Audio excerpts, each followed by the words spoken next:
स्वागत आप सभी का कुसुम संस्कृत एकेडमी के इस लर्निंग प्लेटफॉर्म पर। तो आज की क्लास में हम करेंगे महाकवि भास का जीवन परिचय, सामान्य जीवन परिचय, जिसमें हम उनके विषय में जानेंगे और उनकी जो 13 रचनाएं हैं उसके विषय में हम जानेंगे। तो महाकवि भास जो है हमारे संस्कृत के बहुत ही जो है सबसे प्राचीन और जो है बहुत ही उत्कृष्ट नाटककारों में एक हैं। कौन? महाकवि भास। और कालिदास जैसे महान कवियों ने भी अपने ग्रंथों में भास का अत्यंत आदर के साथ उनको स्मरण किया है, जैसे मालविकाग्निमित्रम की प्रस्तावना में। तो भास का समय इससे पता चलता है कि जो महाकवि भास हैं वो कालिदास से भी पूर्ववर्ती हैं। विद्वानों के अनुसार इनका काल लगभग चतुर्थ शताब्दी ईसा पूर्व या उससे भी प्राचीन है।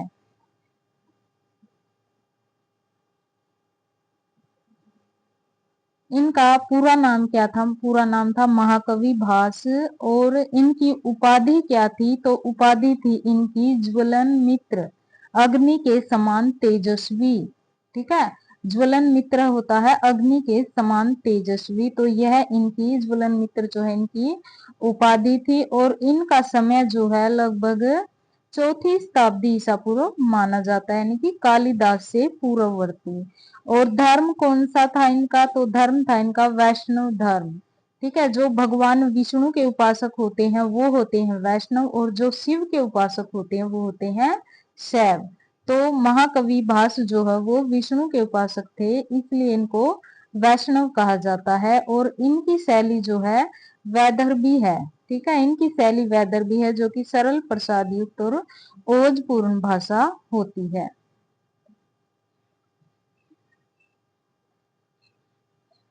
महाकवि भास के 13 नाटक उन्होंने जो भास के नाटकों की खोज आधुनिक काल में वर्ष 1909 में महामहोपाध्याय टी गणपति शास्त्री के द्वारा की गई थी। ठीक है, टी गणपति शास्त्री के द्वारा भास के 13 जो नाटक हैं उनको खोजा गया था। कहाँ से?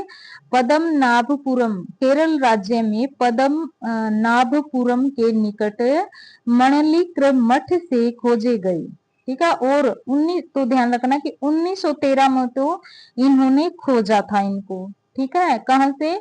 जो ताड़पत्रों पर लिखे गए थे ये। ठीक है, त्रावणकोर केरल से ताड़पत्रों पर लिखे गए थे। इन 13 नाटकों को उन्होंने इनकी पांडुलिपियां उनको प्राप्त हुई थी, और 1913 में जो है इन्होंने इनको प्रकाशित किया था। भास नाटक चक्र के नाम से इनको प्रकाशित किया था। कब किया था? 1913 में।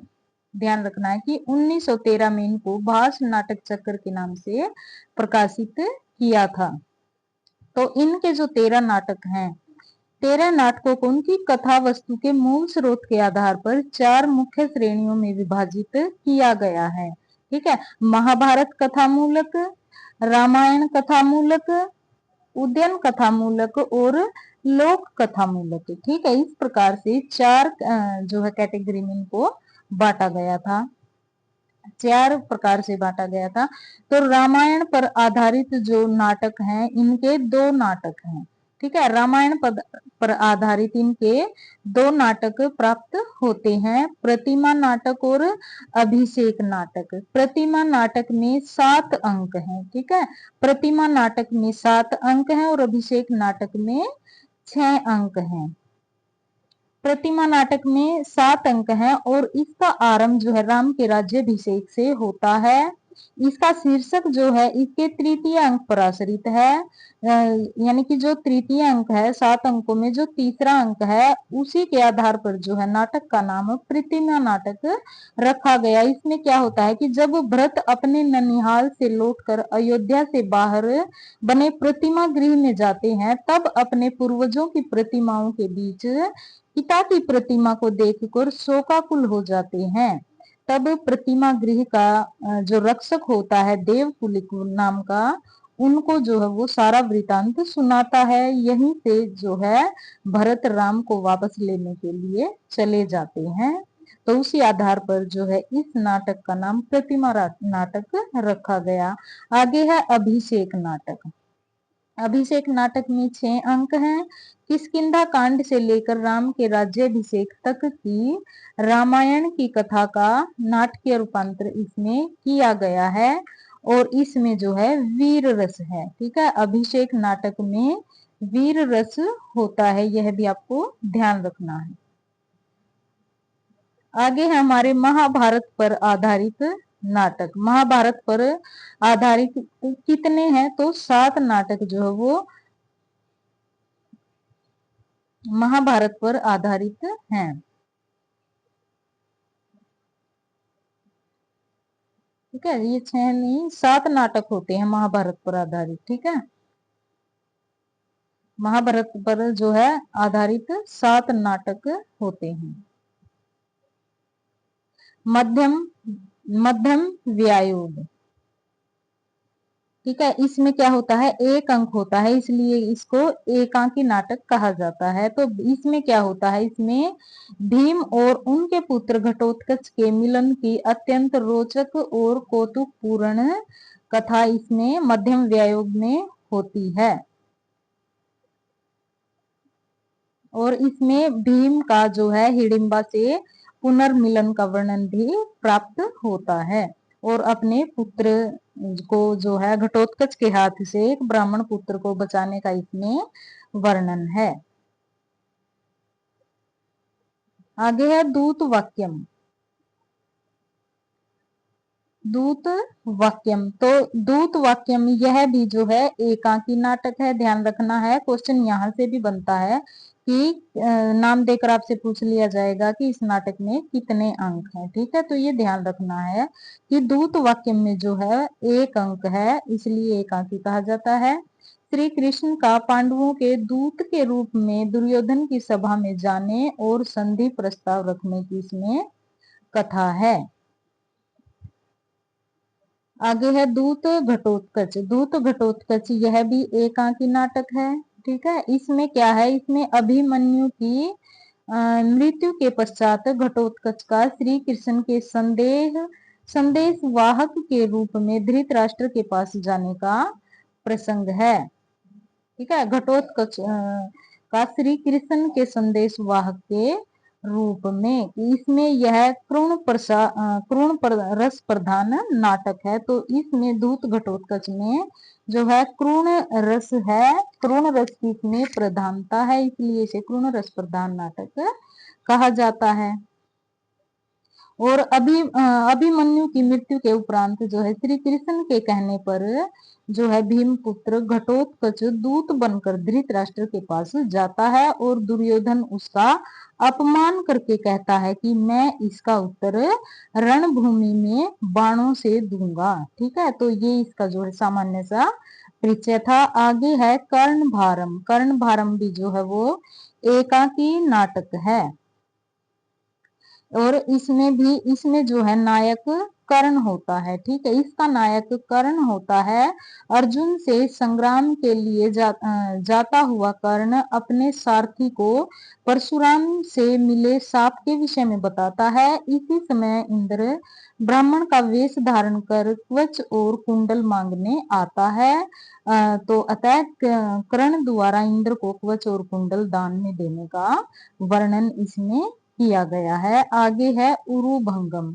उरुभंगम यह भी एकांकी नाटक है और इस नाटक में जो है महाभारत युद्ध के अवसान की कथा है। ठीक है, इसमें श्री कृष्ण भीम को दुर्योधन की जांग पर प्रहार करने के लिए कहते हैं और उरु क्या होता है, उरु होता है जांग। तो श्री कृष्ण जो है भीम को दुर्योधन की जांग पर प्रहार करने के लिए कहते हैं, इसीलिए इसको जो है उरुभंगम यानी कि जांग को भंग करना। तो उरु के भंग हो जाने पर दुर्योधन गिर पड़ता है और इसलिए इसका नाम जो है उरुभंग रखा गया है। आगे है पंचरात्रम। अगला नाटक है हमारा पंचरात्रम। इसमें जो है 3 अंक हैं। ठीक है। द्रोणाचार्य की मध्यस्थता से दुर्योधन द्वारा पांडवों को आधा राज्य देने की शर्त है और पांडवों को 5 रातों में ढूंढना। ठीक है। कहते हैं कि दुर्योधन ने यह शर्त रखी थी कि यदि पांडवों को 5 रातों में ढूंढ लिया जाता है तो फिर वह अपना आधा राज्य 5 रातों में अगर जो है पांडव मिल जाएंगे तो फिर मैं आधा राज्य उनको दे दूंगा। और द्रोण के प्रयास से जो है पांडव मिल भी जाते हैं। अपने वचन के अनुसार दुर्योधन उनको आधा राज्य दे देता है। और यह कथा नई है, परंतु इसमें वर्णित कौरवों के द्वारा विराट की गायों का अपहरण और युद्ध की घटना महाभारत में मिलती है। ठीक है।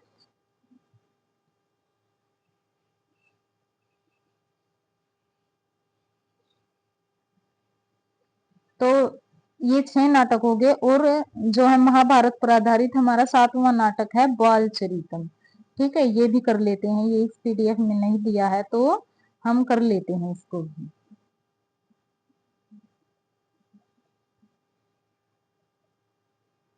6 हो गए हैं ये। उरुभंगम, दूत वाक्यम, पंचरात्रम, दूत घटोत्कचम, कर्णभारम, मध्यम व्यायोग। ठीक है। और 7वां नाटक जो है वो है हमारा बाल चरितम। 7वां है हमारा बाल चरितम।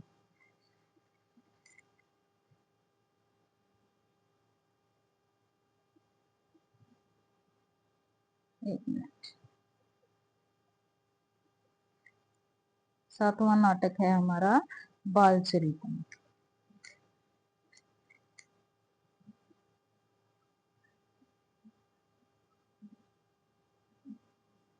बाल चरितम।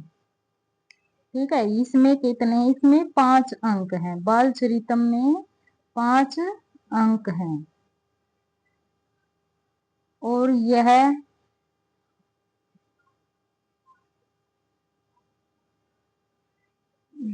महाभारत के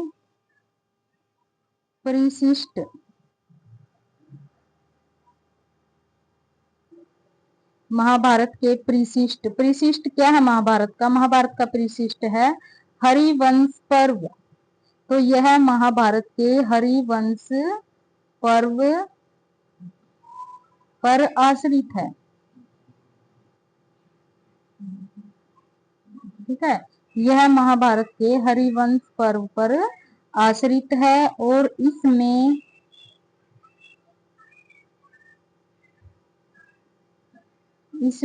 कृष्ण वृतांत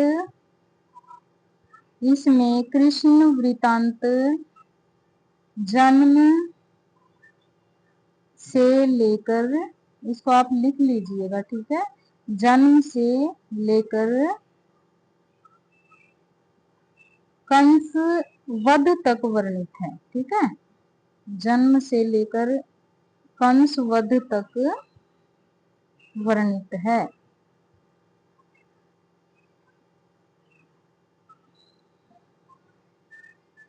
और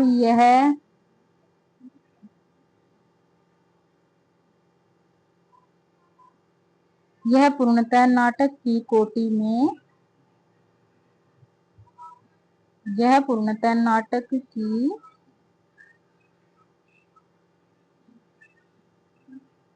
में आता है।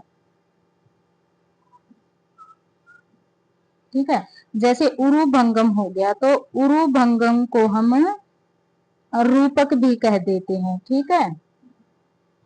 तो जो है बाल चरितम जो है पूरी तरह से यह नाटक की कोटि में था। मध्यम व्यायोग जो है वो भी, उसको भी हम रूपक भी कह देते हैं। ओके। तो जो है हमारा बाल चरितम था, इसमें 5 अंक होते हैं। तो ये जो है आपको ध्यान रखना है, इसको आप जो है लिख लीजिएगा। ओके।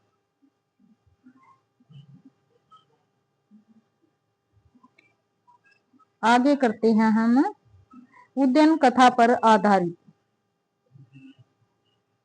हमारे रामायण पर आधारित 2 नाटक, महाभारत पर आधारित 7 नाटक हो गए हैं। और अब हम करते हैं हमारे उद्यान कथा पर आधारित नाटक। तो उद्यन कथा पर आधारित नाटक हमारे कितने हैं? उद्यन कथा पर आधारित हमारे 2 नाटक हैं। ठीक है, प्रतिज्ञा योगंधरायण और स्वपन वासव दत्तम। तो प्रतिज्ञा योगंधरायण में 4 अंक हैं। ठीक है, प्रतिज्ञा योगंधरायण में 4 अंक हैं और स्वपन वासव दत्तम में 6 अंक हैं। तो प्रतिज्ञा योगंधरायण में क्या होता है? यह नाटक स्वपन वासव दत्तम नाटक के साथ मिलकर 10 अंक के एक प्रकरण का निर्माण करता है और इसको स्वपन वासव दत्तम इस नाटक का पूर्वार्ध कहा जाता है। इसमें उद्यन का वासव दत्ता के प्रति प्रेम और विवाह का वर्णन है। ठीक है, स्वपन वासव दत्तम में क्या है?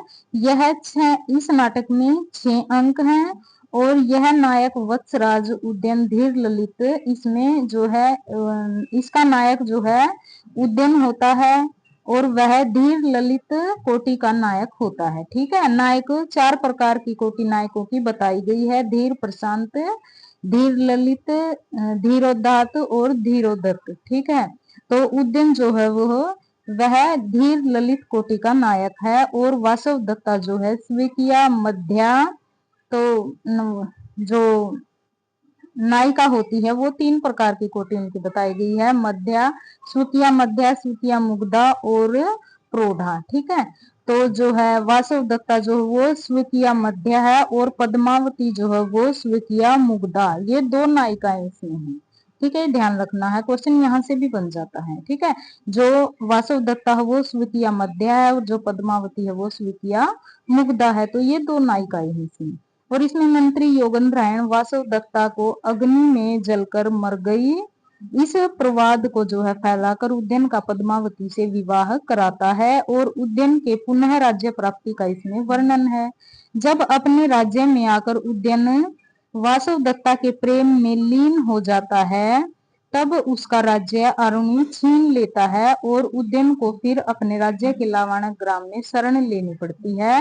तब मंत्री योगेंद्रायण मिथ्यावाद का सहारा लेकर मगध राजकुमारी पद्मावती का विवाह उद्यन से कराता है। फिर मगध की सेना की सहायता से उद्यन जो अरुणी से अपना राज्य वापस ले लेता है।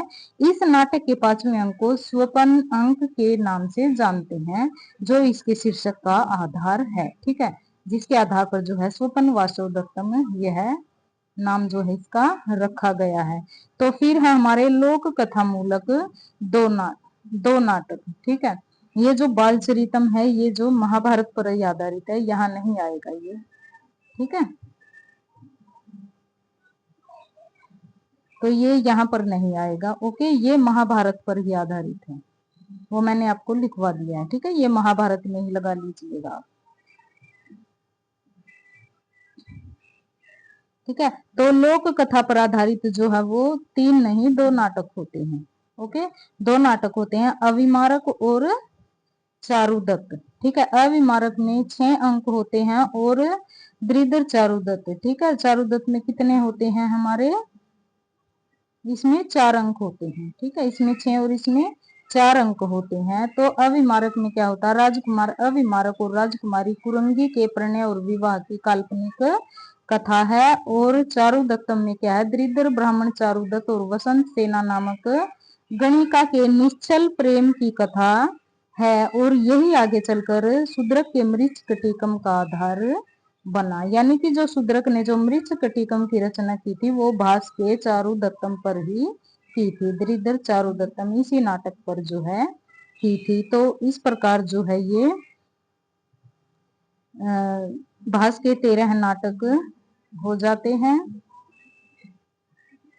और भास के नाटकों की प्रमुख विशेषता उनकी सरलता, संक्षिप्तता और गतिशीलता है। उनके संवाद अत्यंत छोटे, तीखे और प्रभावशाली होते हैं और रंगमंच की दृष्टि से भास के नाटक अत्यंत व्यावहारिक और मंचन योग्य हैं। उन्होंने संस्कृत रंगमंच को अत्यंत समृद्ध और जीवंत बनाया। तो इस प्रकार से हमारे जो है भास का सामान्य जीवन परिचय कंप्लीट होता है। गाइज, आपको क्लास कैसी लगी कमेंट जरूर कीजिए और नए हैं तो चैनल को सब्सक्राइब कीजिए। और इस तरीके से हम जो है सभी महाकवियों का, नाटककारों का, सभी का जो है जीवन परिचय हम करेंगे। तो आप जुड़े रहिए हमारे साथ और वीडियो पसंद आए तो लाइक कीजिए, शेयर कीजिए, चैनल को सब्सक्राइब कीजिए। धन्यवाद।